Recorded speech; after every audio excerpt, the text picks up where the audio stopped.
So we all know about Schrödinger's cat, right? That thought experiment where the cat is both a cat and a dog or something like that. This is the same thing, but metal.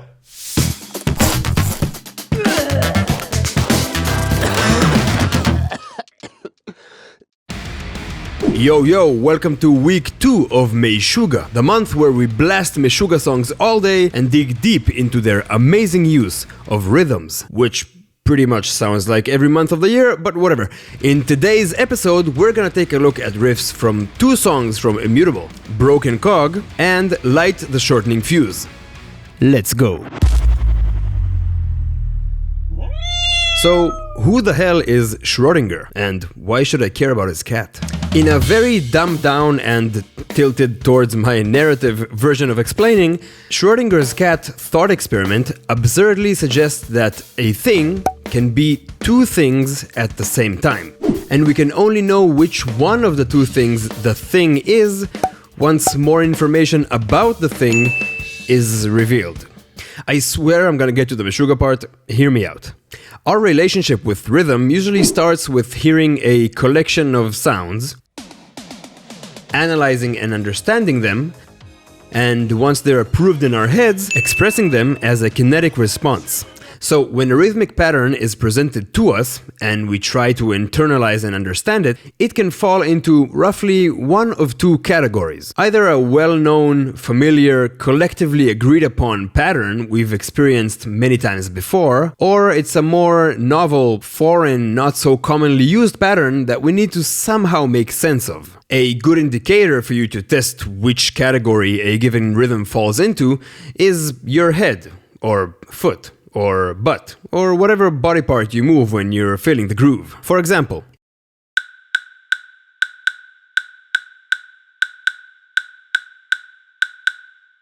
if you intuitively knew to move your body when you heard this example, congrats! This rhythm is familiar to you. You've been exposed to it enough times, making the hearing/analyzing/approving/reacting process very, very fast. But how about this pattern?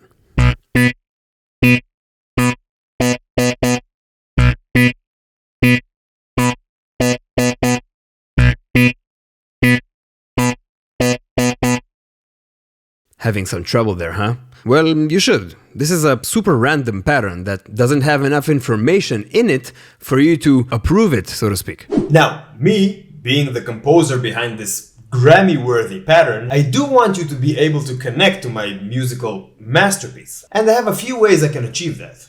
I can add a metronome over it, which would probably sound disgusting. I can also count you in so you'll have some rhythmic context before you hear it, which is also a terrible idea, but I can also add something very, very simple. A backbeat. I can safely assume that you, as someone who's been exposed to enough pop and rock over the years, have been properly educated about how to process almost any pattern once a backbeat is added on top of it.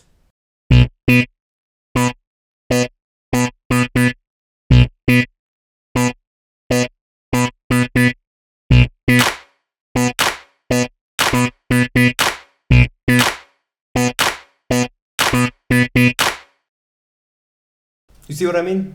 Adding that backbeat clap provides the necessary context for you to process this rhythm and shift it from unfamiliar to familiar.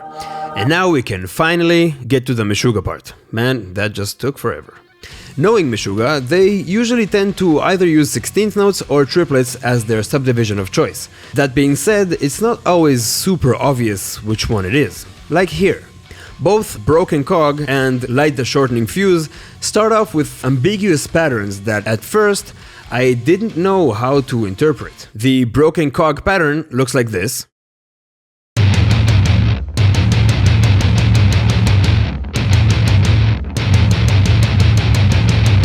And the Light the Shortening Fuse pattern looks like this.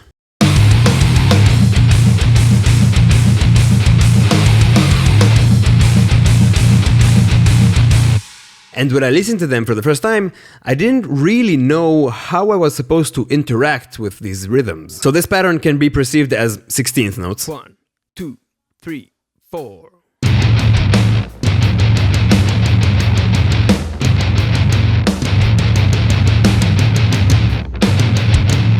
It can be triplets. 1, 2, 3, 4.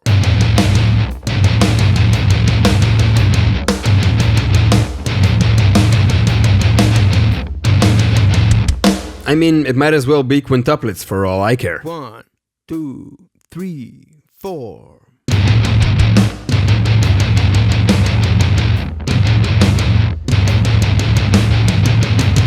That sounded cool, but it's probably not that. And the same thing goes for this pattern. Is it triplets? 1, 2, 3,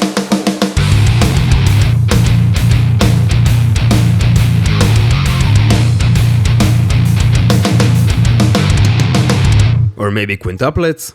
1, 2, 3, 4.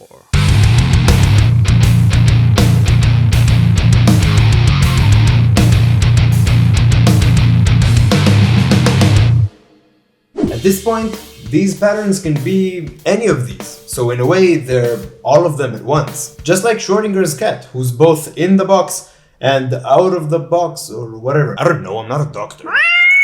The answer to these grooves is revealed once Thomas adds the backbeat.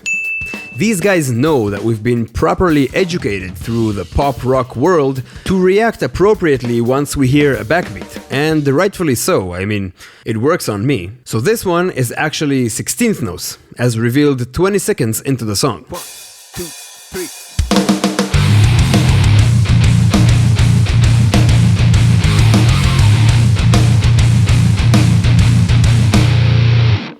And this one is in triplets, but in freaking halftime. Holy shit, this is the grooviest thing ever. 1, 2, 1, 2, 3, 4.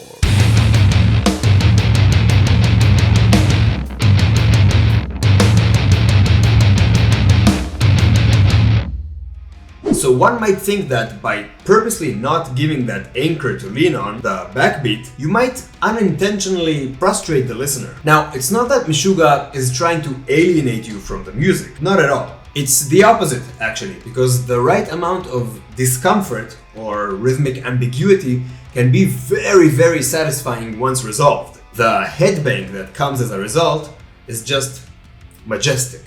And I mean, if everything was simple and straightforward all the time, it can get really bland and boring pretty quickly. I mean, look at 85% of pop music. And I don't know about you, but I like being challenged and deceived by the musicians that I listen to, which is why I love these weird ambiguous rhythms, which in a way are exactly like that brown cat. Black cat? Brown and black at the same time or something? This video is coming to an end. I hope you enjoyed it, and if you did, subscribe. I'm good. No, it was a good video. Press the button, press. Thank you very much for watching, and I'll see you in the future.